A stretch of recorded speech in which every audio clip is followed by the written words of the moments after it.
Hello, everybody, and welcome, welcome, welcome. I am Dr. Dan Kalish, and I'm here today to talk with you about adrenal stress programs, treatments that work. How do we know they work? Because you're going to be the third generation of practitioners to learn this. Dr. Timmons and Dr. Ilias developed these in the 70s and 80s. I learned these in the early 1990s, which dates me a little bit, but don't judge me, okay? I'm almost 60 years old in a couple of months. And now I'm teaching them to you. This is third generation passed down. They worked in the 80s, they worked in the 90s, they've worked for the last 20 years that I've been teaching these to thousands of students, and they're going to work for you. So you don't have to worry about that part. You just need to learn how to interpret the labs. And this is a three-step process. So number one, you have to order the test. And don't be a onesie twosie. When I used to work at one of these lab companies, we had these onesie twosie clients, and we were always rolling our eyes, like, who's that? Oh, it's Dr. Jones. Oh, he's a onesie twosie. That meant that they ordered like 1 or 2 labs every month, and they never learned the work. Very frustrating when you're trying to help a large volume of people. So you got to order a lot of these tests, 20 of them, 30 of them. You should be ordering at least 10 or 20 of them each month. In order to get good at interpreting them and understanding how to apply them properly, you have to have a certain volume of patients. So don't just do 1 or 2 and then give up. Do 10 or 20 and then do another 10 or 20. And then the second part is you have to learn how to interpret them. So you have to order them, you have to interpret them, and then you got to explain them to a patient. So it's a 3-step process, and we have different courses at the Kalish Institute to help with all these different steps. We have lab ordering classes, which teach you how to order the lab. That means how to convince the patient to buy the test. We have lab interpretation classes like today, where I try to teach a basic, simple interpretation model so you can start to interpret them. And then we have a lot of patient communication courses where we sit down, and in fact, that's in the adrenal class, the Genova bootcamp we'll talk about in a minute, where I just actually sit down and say, here's how you present an adrenal lab finding, and just have it mapped out. Here's the first thing you do. Here's the second thing you do. Then do this, So you just have a step-by-step guide to what the heck you're going to say to that patient for the 30-minute consult that you scheduled to present their labs. So you got to learn how to order them, interpret them, and then present them to patients. Those are the 3 phases that we want you to get good at. So I also want to thank Genova Diagnostics. We were just out in Asheville. My team was out there a couple months ago, and we had a great time. It's a wonderful group of people, and of course, everyone knows and loves this lab. They've been around in the industry a little bit longer than I have. I've been around 31 years. They've been around maybe 40 years, or so. And so nothing but respect for Genova as a company. In fact, they're really kind of the backbone of the industry. If you look back on the 80s and 90s, when they were the lab, there weren't that many lab companies around. And certainly the industry has grown quite a bit, but Genova is still sort of a stalwart and trusted brand for all of us. So I appreciate their support.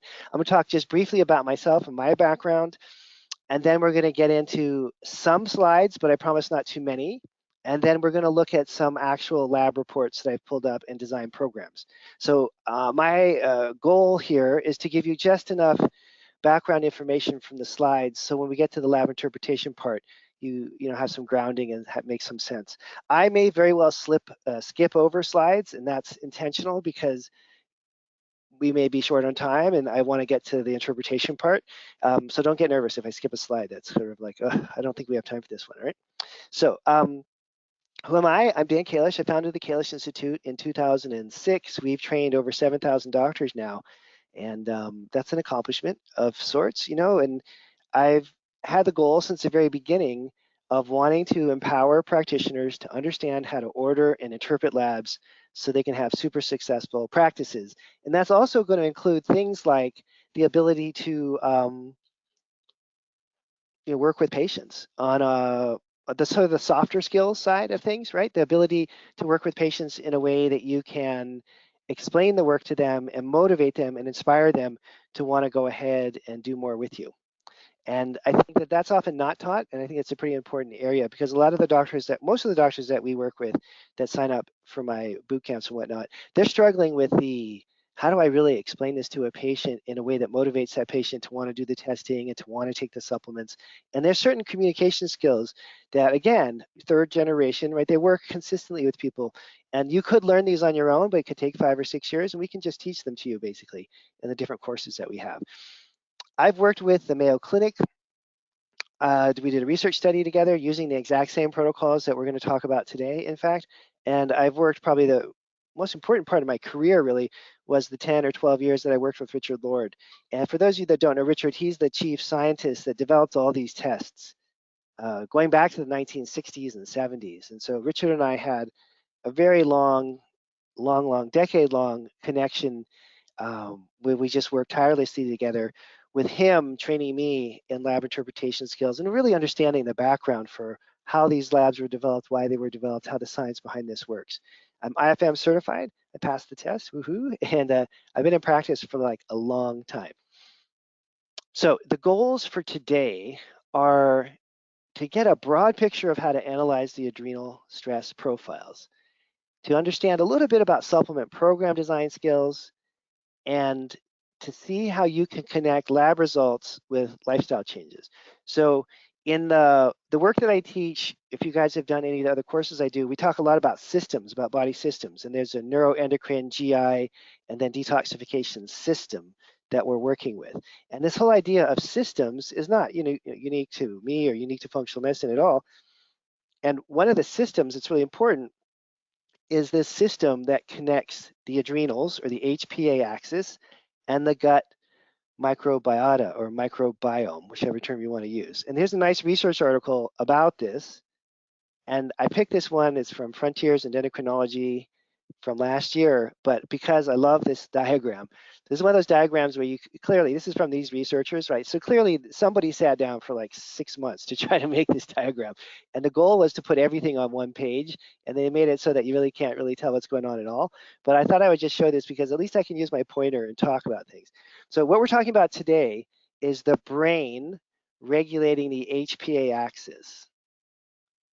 The adrenals don't have a life of their own. They don't make their own decisions. It's not like, they're under the control of the brain. So when we say an adrenal program or adrenal fatigue or HPA axis, however you want to phrase it, we're talking about the brain sending out stress signals to activate the adrenal glands to do something. And in the midst of all this stress signaling, the gut microbiome takes a hit. And the longer that you're under adrenal stress, the more that your gut is going to be negatively impacted. Okay, so they talk about this in this endocrinology journal. This is something that we see in practice in every single patient. The more distressed their adrenals are, the more messed up their gut is going to be. And so the punchline to this slide is that if you're doing adrenal testing and you're starting to get good at it, and you've got a few patients, let's say 30% of the people you're working with just don't seem to respond, those are going to be the people that have a major gut problems. So you're also going to need to order a GI effects test from Genova, GI effects test from Genova to complement that adrenal test.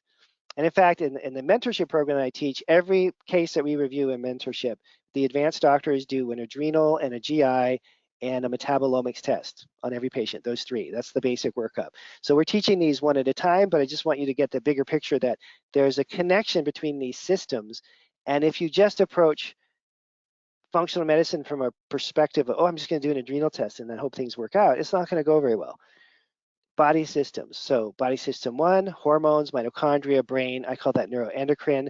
Body system 2, the microbiome, the GI organs, the GI pathogens that we need to treat. Body system 3, detox, oxidative stress, methylation, nutrient replacement. So this is my rough breakdown of how I teach it. And this is how we approach it in terms of clinical program design too. So we always start with body system 1, then we segue to 2, and then 3 at the end of an overall treatment program. However, this is a big however, when we say we're starting with the adrenals, that's code word, the secret code for we're starting with lifestyle, okay? Because the adrenal labs tell you about the amount of stress the person's been under because of diet, lack of exercise, sleep problems, lack of a spiritual connection, emotional distress. And so part of the adrenal programs that we start with on every case, if not the bulk of them, probably 75, 80% of the program is lifestyle. Diet, exercise, sleep, meditation, those 4 things. So when I say start with the adrenals before we do GI, I mean start with lifestyle. You get that dialed in for a month or 2, then you go on and do the GI protocols, and then when the GI is better, you can do detox. That's the 3 body systems approach. And here's the same thing represented in a graphic. neuroendocrine GI detox.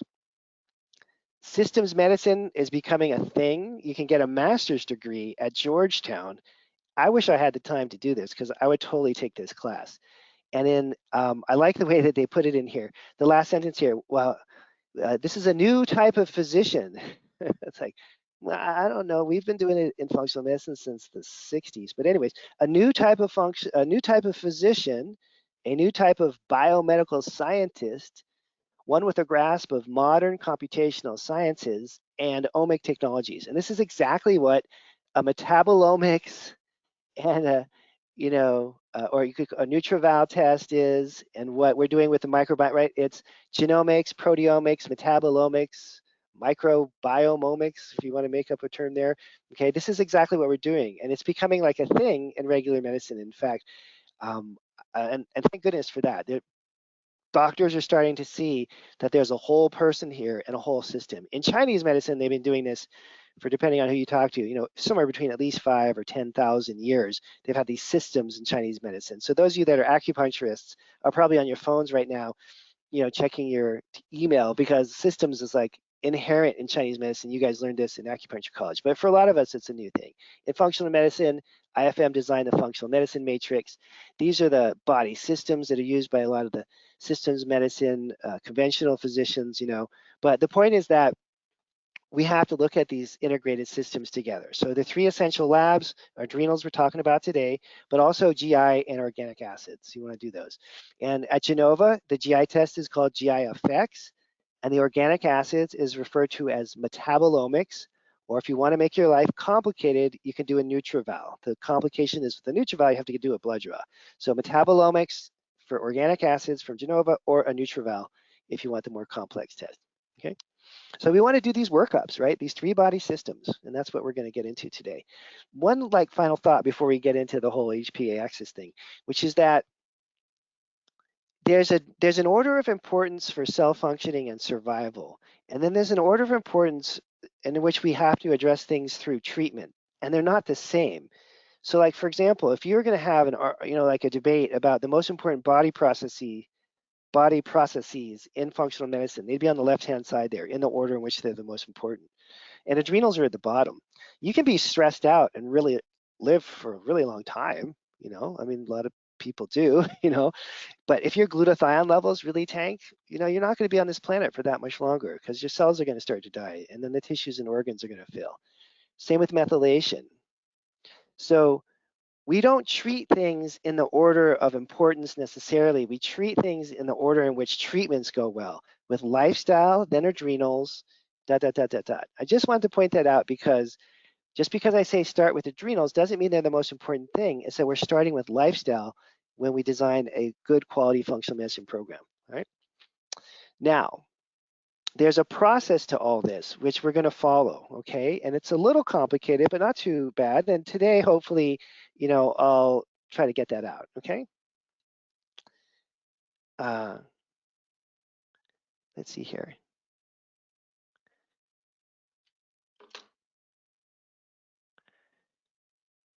There is determining what stage of the HPA axis this function that is existing. You don't have to really figure this out right away necessarily, but in the next few months, you should figure this out. Are they stage 1, 2, or 3? It takes people a month or 2 to figure that out because there's some people that are in between stages and whatnot.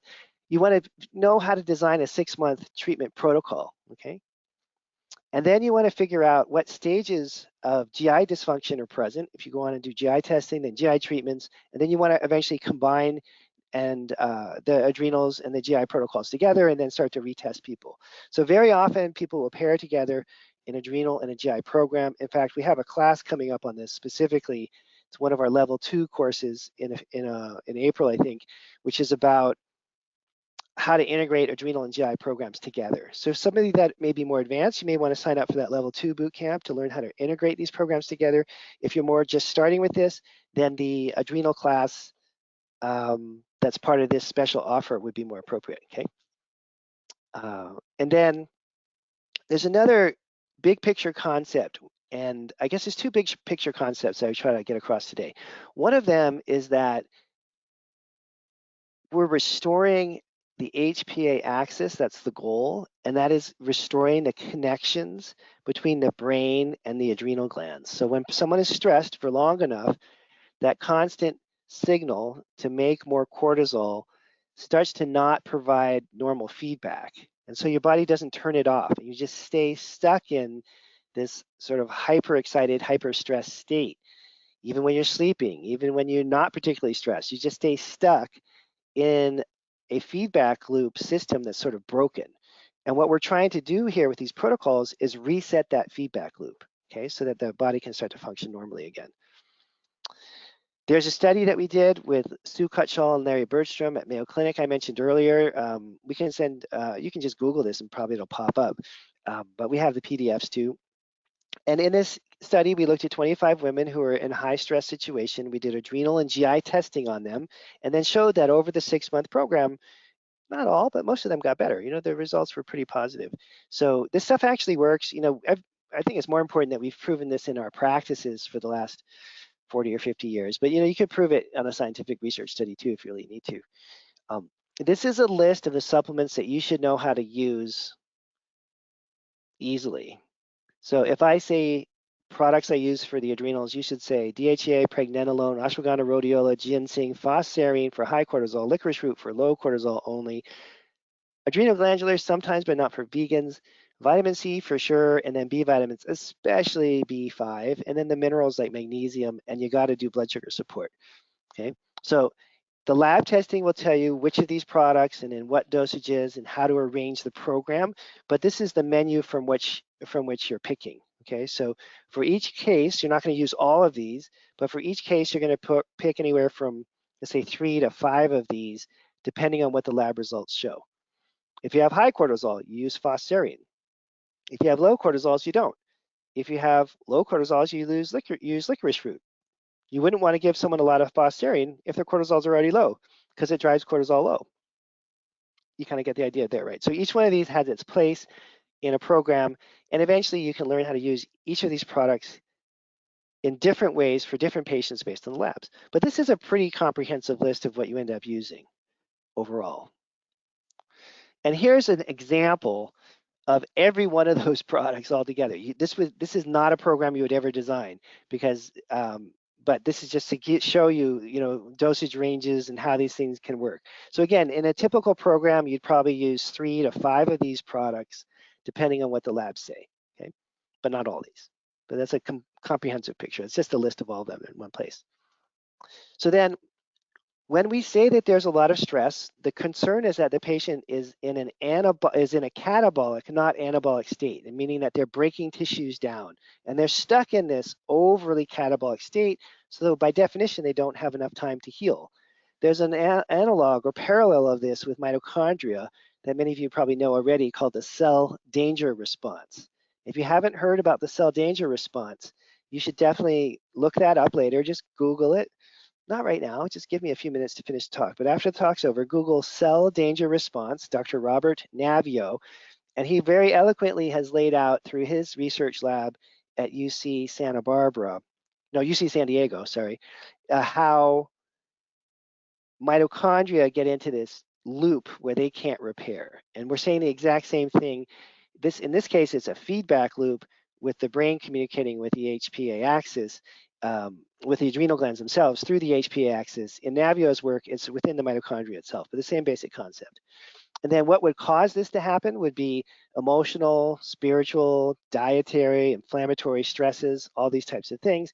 And then to combat that, in a moment, we'll design a couple programs where we're going to be setting up a supplement protocol with lifestyle changes based on interpreting the lab, okay?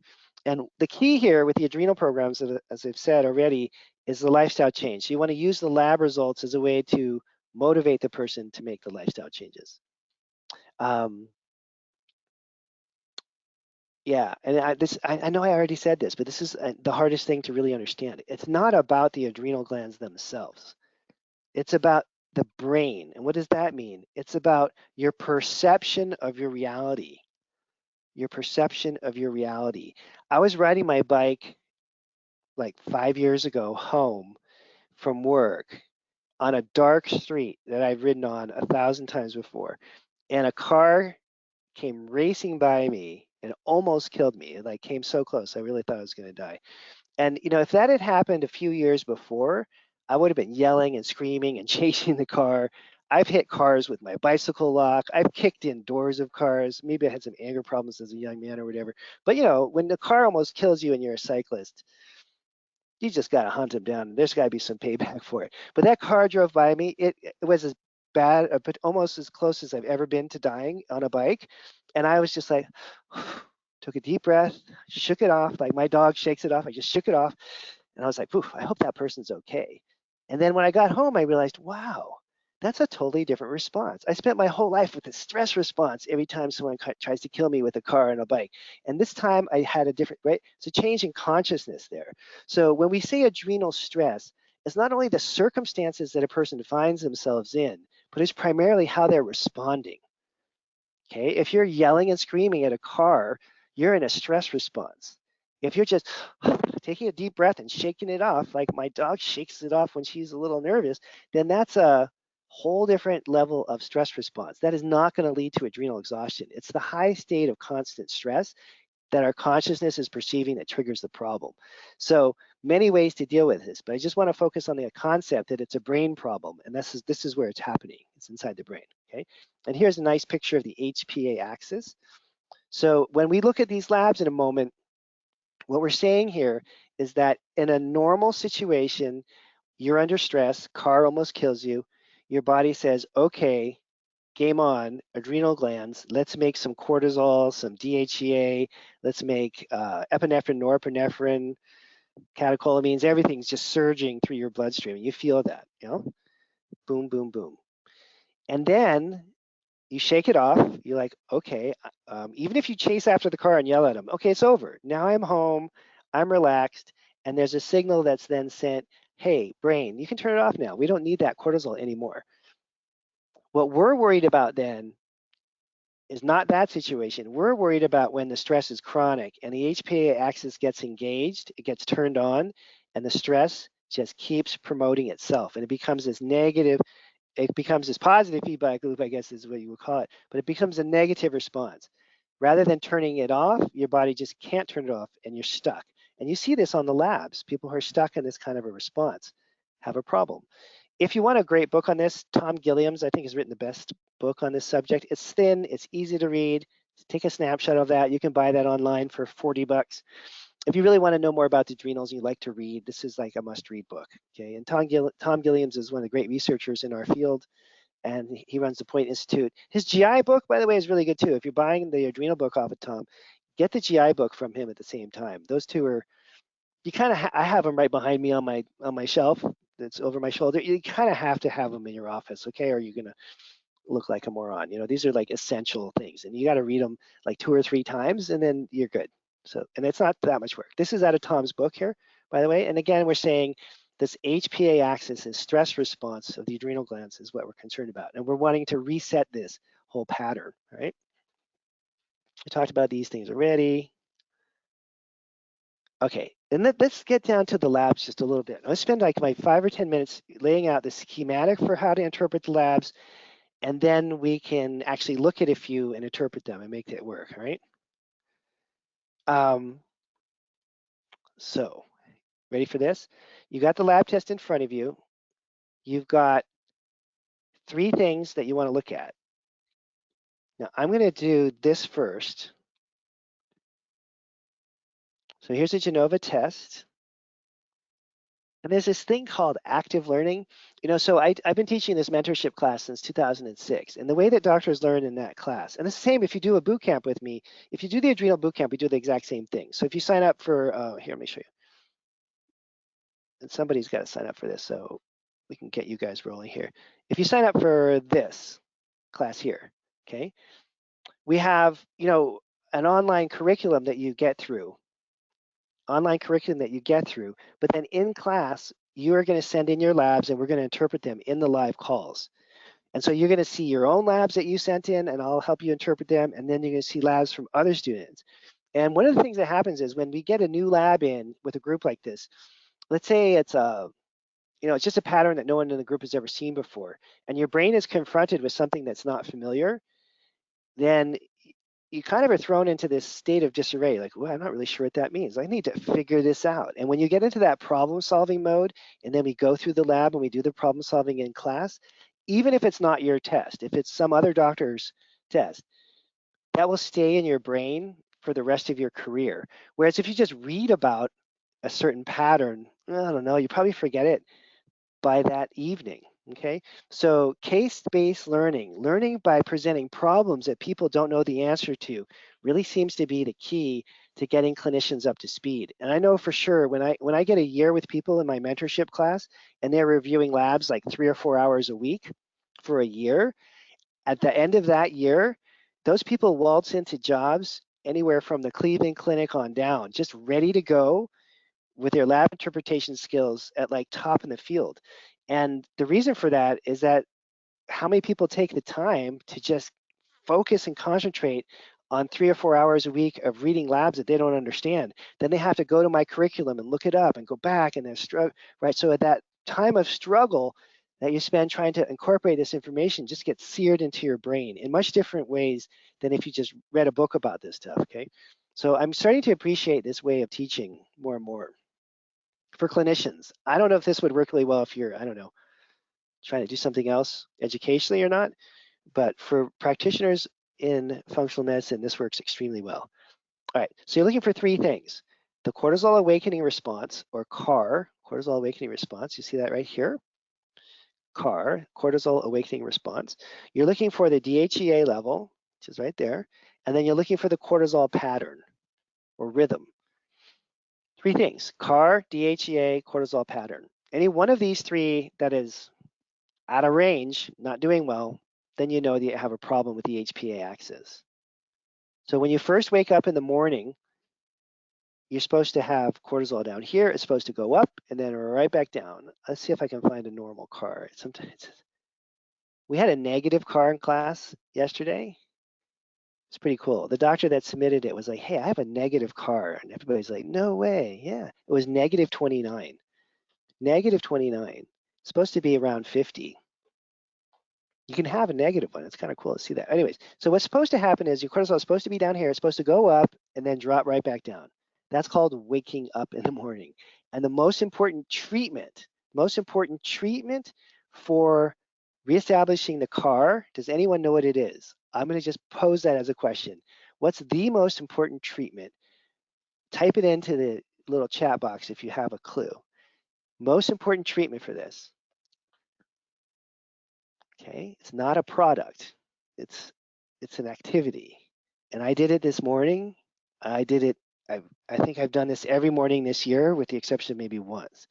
It's called going outside when the sun is coming up. Okay, so our eyes are attuned to bright light, which is important to get around midday, around the noon hour. That's super important. But our circadian rhythm, this rhythm here, is set by our exposure to sunrise and sunset. If you go out in the middle of the day, you get bright light. That's very good for other reasons. But to reset this circadian rhythm, you have a special group of blue and orange sensing cells in your eye. And when you go outside and you watch the sunrise and you're outside getting hit by hundreds of thousands of photons every minute or second or whatever it is, that sets this whole circadian rhythm in place and reestablishes a normal CAR. If it's cloudy, it still works. These, rays of the sun get through clouds. If you're sitting in front of a window, it does not work. You have to physically be outside. Now, not everybody is up like I am when the sun comes up. So as soon as they can get outside in relation to the sun coming up, the sooner the better. If they sleep until 11 a.m., this is not going to work, right? It's got to be as close to sunrise as you can get. You need like anywhere from 5 to 10 minutes is enough. 20 minutes is more. It's sums. They say it's a summation thing. So the longer you're out there, the better. 5 or 10 minutes seems to be enough for most people. 20 minutes would be better. And so what do? I just go out, watch the sunrise, and I do my little exercises, stretch this, that, for 10, 15 minutes, and I go back inside and I start my meditation practice. So it doesn't have to be a big deal. You could be walking your dog. You could be, I don't know, You could be reading if you wanted to, or whatever you want to do out. You could talk on the phone, whatever you want to do, but you physically have to be outside. And if you get patients doing that every morning for a couple of months, the resetting of the circadian rhythm is pretty profound. It helps to also be outside during sunset, but I find that's much harder to do. It's not quite as important. So I shoot for people doing sunrise every morning. Now, if they wake up at 7 a.m. and sunrise is at 6:30 and they're half an hour late, it's not that the end of the world. Just as soon as they wake up, they need to get outside for 5 minutes and get this circadian rhythm set. That's one of the most important treatments for the CAR and for the cortisol rhythm, right? Nighttime, it's important to have a dark room and all that, but the sunrise phenomena is the most critical part of all this.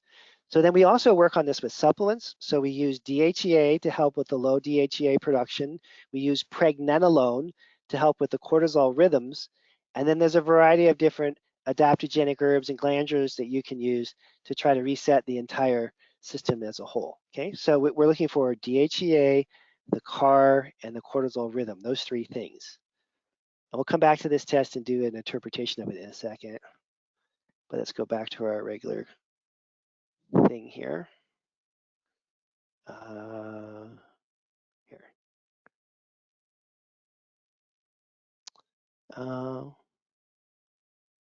There. 3 areas to focus on.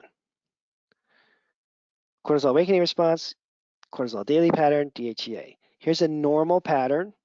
We wake up, and if you forget about the decimal point, I think it's easier to talk about this in other units. So we should wake up around a 20.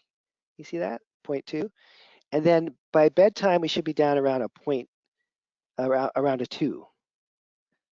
Okay, so we should wake up with 20 units of energy, 20 units of cortisol, and then by noon, it's down to like 10. And then when you go to sleep, it's down to around 2. It's a pretty big swing.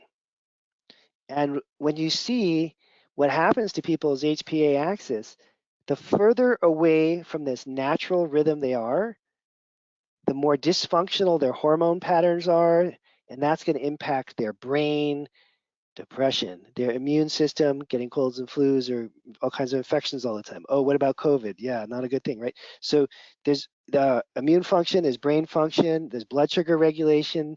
This is, this system's has a certain amount of control over glucose levels. Obviously, cortisol is a corticosteroid. So you got your metabolic syndrome, prediabetes, diabetes kind of people, people that can't sleep well, anxiety, autoimmune problems. I mean, it's pretty much an endless list of problems that develop when your cortisol rhythm is thrown off. A low slope, we like to call, in the classes I teach, a stage 3. That means, so stage 1 is high cortisol, stage 2 is dropping, stage 3 is low. So this is a low slope where you're going underneath what the ranges should be. And those people are generally exhausted and tired. And they're the kind of tired where if they like sleep, a lot for 3 days over a weekend, they're still really tired. This is not like, it's a tired you can't get yourself out of just by resting more. If you are really tired and then you just sleep for, through the night once and you're not tired, then that's a normal, healthy response, right? We're talking about people that can't do that. They can have other kinds of problems. As I mentioned a minute ago, whether it's something to do with PTSD or it's your immune system just kind of not doing well. Then there could be what they call a high slope. This would be an overproduction of cortisol. It's extremely high, going up even more, right? And so it can either be high, and it could also go high when it should be dropping down. So that makes things even worse. And again, the more out of sync you are with the natural rhythm, the more problematic your health problems become, okay? And we'll look at labs in a minute, and then we're going to have some time for questions. So if you have questions, type them in. I'll get to as many as I can. This is what a cortisol awakening response is supposed to look like. It's supposed to be around a 50%. 50 is where they score these, plus or minus 10, let's say. And when you first open your eyes in the morning, what's supposed to happen is within the first half hour, your cortisol is supposed to go up. Now that's going to happen if you go outside and are exposed to sunlight, especially, most importantly, the orange, yellowy, and blue hues that are emitted during sunrise. It's a whole special bunch of cells in your eyes that are detecting that kind of light, and those are the signals that set your circadian rhythm. If you go out in the middle of the day and you get bright sunlight, that is very good for you also, but it doesn't affect the rhythm that we're talking about. It's good for other reasons. Vitamin D, it's good for a lot of other reasons.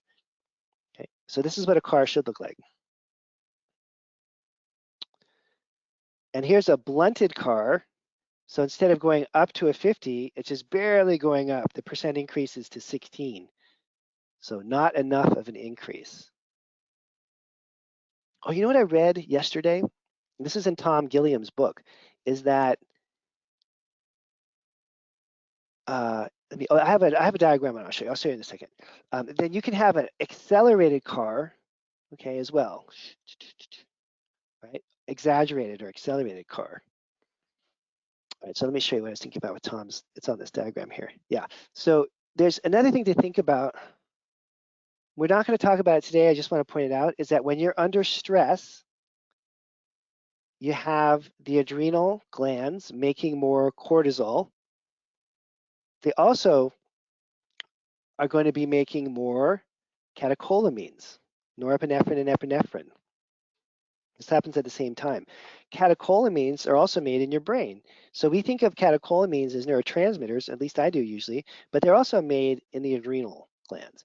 So they're kind of neurohormones because when they're made in the adrenal glands, they're considered a hormone. When they're made in the brain, they're considered neurotransmitters. They're a little bit of both. So just to remember that you can use tyrosine when people are under stress to help with catecholamine production, which is the other half of this equation, in addition to this side here, which is the hormone side, right? Here's our HPA axis side on the right, and here's your nervous system on the left. Okay, so you can use dosages of tyrosine to help with the overall stress response. That helps with the neurotransmitter or neurohormone side, the catecholamine side, and can complement an adrenal program quite nicely. In fact, it is part of an adrenal program. It's just different part of the adrenals. So we make the catecholamines in the adrenal medulla, and we make cortisol obviously in the cortex, hence its name. Okay, so let's look at some labs. And let's see. Labs and then questions, right? All right, let's start with this one. 3 things. How's the car? How's the DHEA? What's happening to the cortisol rhythm? And then let's design a program. Okay, so here you go. The car should be around 50 plus or minus 10. So this is a blunted car. It's not going up enough. It's at a 15. So right away, you know there's an HPA axis signaling problem. DHEA is low. It's at a 56. It should be double or triple that or more. And then the cortisol rhythm is good and good, just barely, and good, but then sky high at night. It's gone extremely high at night. So now we want to design a program to reset this. Typically, when you see high cortisol at night, the person's not sleeping well. Typically, when the DHEA levels are low, their immune system is kaput and they're kind of a little, maybe anxious, maybe depressed, maybe just exhausted all the time, maybe they have sugar cravings. Okay, so these things start to add up when your hormones are dysregulated like this. And let's see here, I have my little thing I pulled up ahead of time. There we go. So now remember we had that list of supplements to choose from. So now this person is low in DHEA. We're going to give DHEA. I like to use the liquid forms. And the liquids I use are 1.2 milligrams per drop. And so we would give, let's say, 4 drops 3 times a day.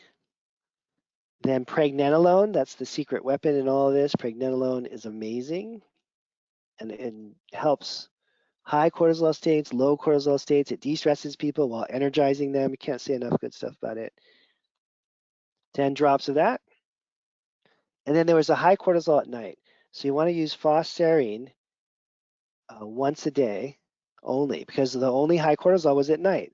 And this is the one that lowers high cortisol. So this is, you would not use this if their cortisol levels were already low, but you would give foscarine 1 to 2 capsules at dinner to knock that bedtime level of cortisol down. Then you want to use some kind of a multi that has vitamins, that has minerals, etc. We went over those earlier. I usually use a multi-pack, you know, once, twice a day, depending on what company you're using. Let's just put like X here, so you're going to take those throughout the day, maybe breakfast and lunch. Then a good program should have some extra vitamin C with flavonoids. And that's usually a 500 milligrams or typical.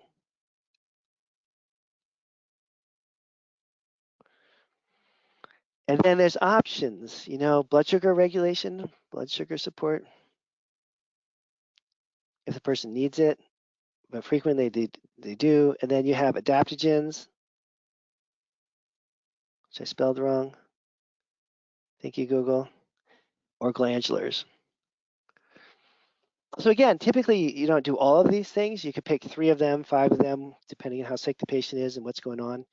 Okay, blood sugar support is very often important, and there's certain patterns on the cortisol testing that show that you have to use blood sugar support. It's generally a good idea for pretty much everybody because cortisol is a glucocorticosteroid. So using the blood sugar support products can make a really big difference. And let's see, I don't know how many of you have seen a million of these labs before or not, but just show 1 or 2 others and then, oh, that one's not so good. Let's see what the other one looks like here.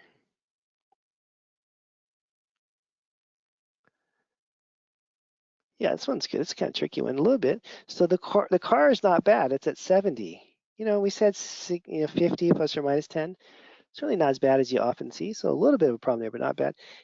DHEA borderline low, and then this patient, the cortisols are running high all the time.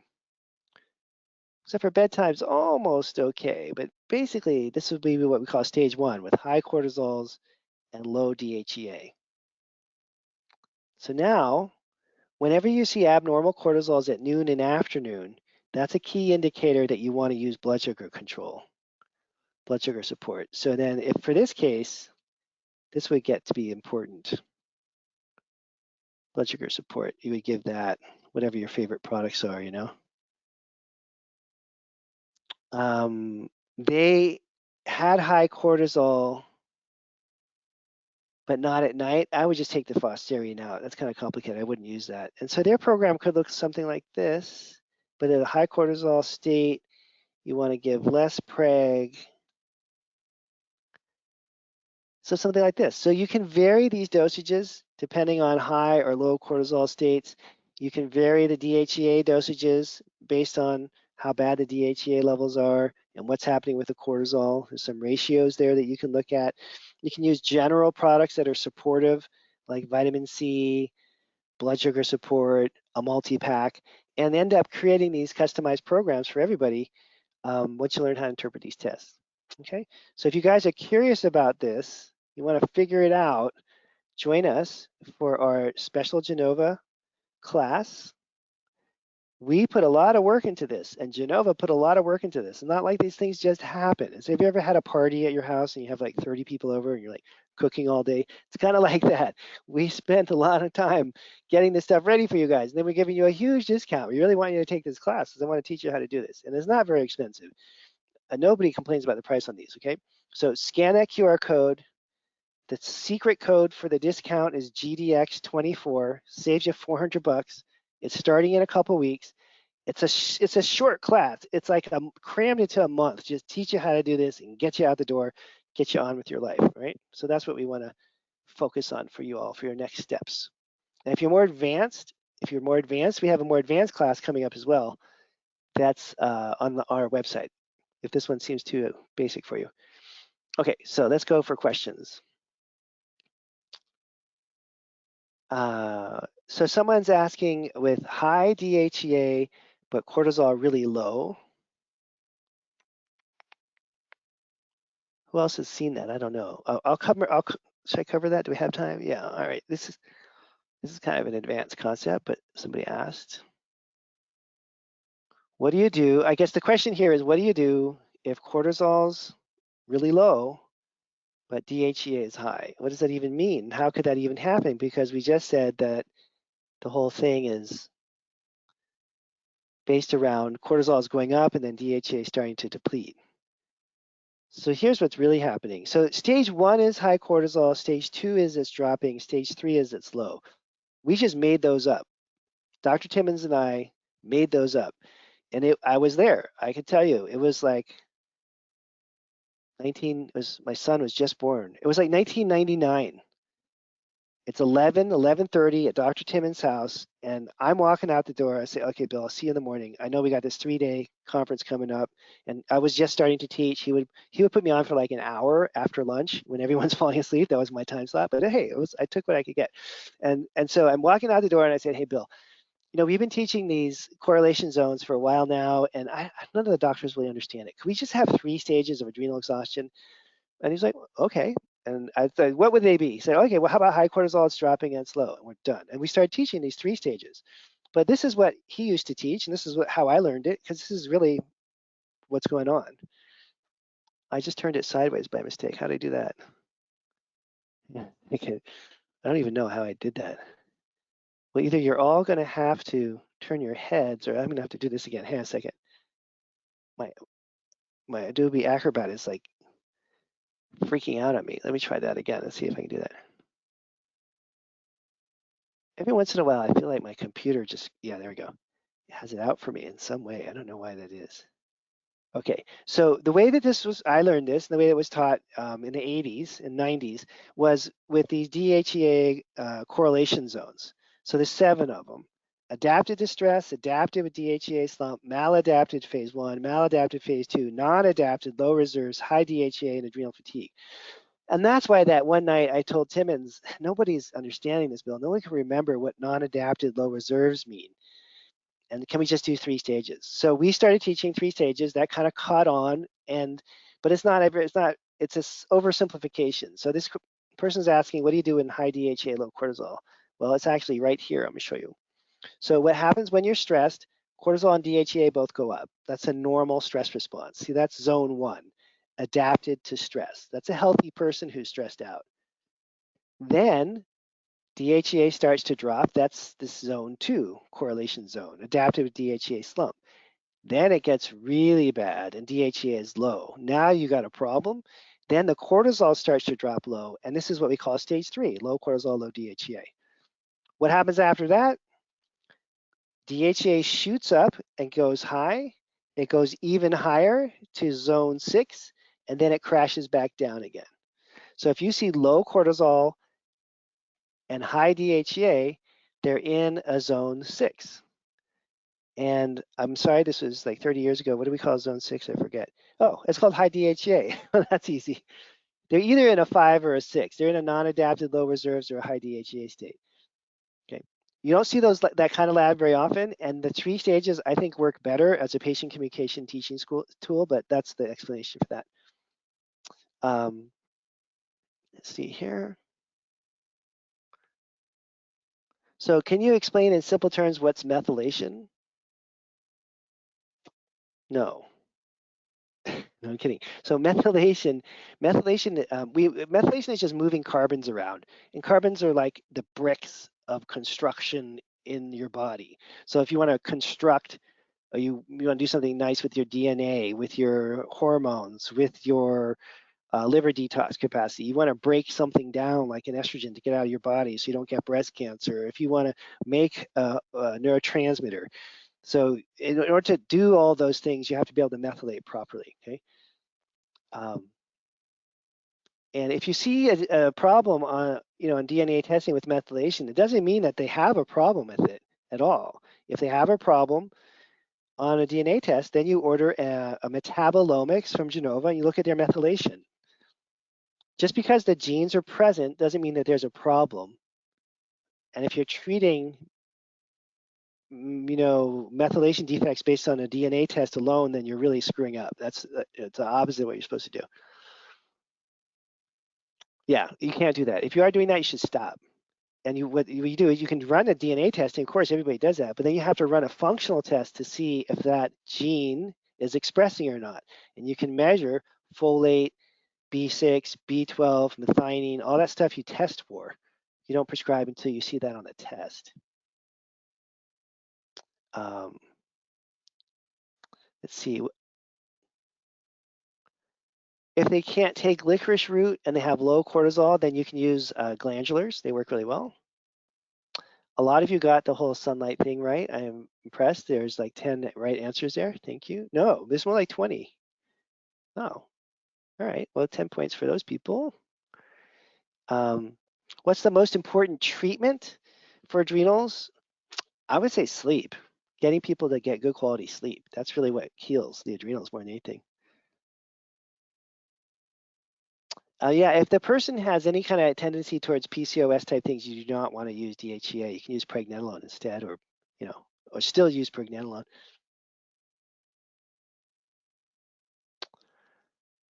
And yes, this does, you often see autistic kids that have GI problems. With autistic children, we don't usually do the hormone labs. If they're under the age of 16, you probably don't want to use the hormones that we're talking about. So this is treatments only for adults. Let's see.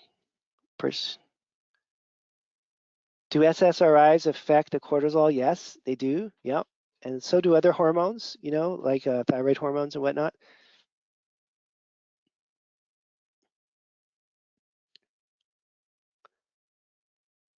I took an adrenal course with you a couple years ago. Hey, Karen. Does it make sense to go through the new ones? I don't know if you need a refresher. I'm kind of saying the same stuff, but the slides are maybe a little different. And these are inexpensive classes too, I don't think it's bad to do a refresher. I've taken every IFM course like 5 or 6 times. You always get something new when you take it again. Yeah, so low DHEA doesn't necessarily come up quickly. That's a complicated question. And that is correct. So that's Merdad. Tyrosine only helps with the brain part of this. It's not going to reset the HPA axis, but it does help people feel quite a bit better. So the best dietary approaches for any of these patterns is blood sugar control, blood sugar regulation. That's really what you want to focus on, okay? So phosphorine is like, I think they come in 100 milligrams, so use either 1 or 2 at night.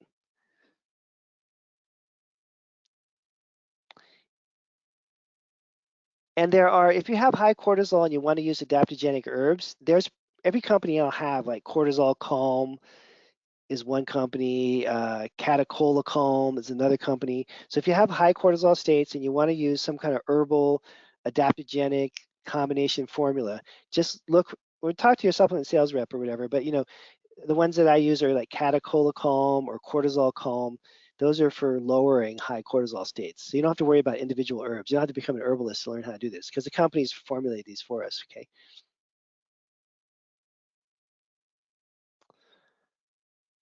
Let's see. Oh, if phosphorine makes someone worse, I don't know what that means, but that's interesting. You'd have to do a more complex workup on them. That's not very common. Oh, by blood sugar support, there's lipoic acid, chromium, biotin, berberine. Those are kind of the big ones that are used frequently. Every company will have a combination formula for blood sugar support. There's metabolic extra from Pure. There's metabolic synergy from Designs for Health. Every company usually has like 2 or 3 blood sugar support products you can use, okay?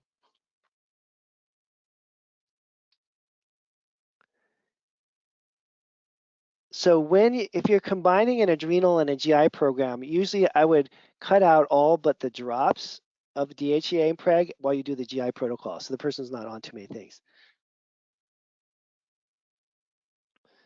You always would want to use blood sugar support, such as more protein and fat in more meals. Yes, that is a given. For every one of these adrenal panels, you want to focus on dietary factors that help regulate blood sugar. And if their adrenals are really screwed up, you don't want to do intermittent fasting until they're starting to get a little bit better, okay? Because you want to have them do the 3 regular meals. And they can work their way up to the point where they're doing intermittent fasting for sure, okay? So a lot of blood sugar questions. So blood sugar control, it's probably, when I first started my practice, blood sugar regulation led to more symptomatic improvements than anything else that I did. I was really shocked by it. So if you're not doing blood sugar regulation with patients, it's something to really start to get into. And again, it's lipoic acid, chromium, uh, biotin. Every company will have a combination product that has those things in it. If someone has hormone positive cancers, you wouldn't want to use any of the hormones in the treatment, but you still can use the herbs and the blood sugar support and all these other things. Oh, and the pattern where you know it's a really well, every one of these cases you want to use blood sugar support, but the ones where you know it's extra bad is when the noontime and afternoon cortisols are abnormal. Not this case here, I'm just circling this. If this and this are abnormal, noon and afternoon are abnormal, that's a big blood sugar problem. So you use blood sugar support with everybody, but it's extra important when the noon and afternoon are off, okay?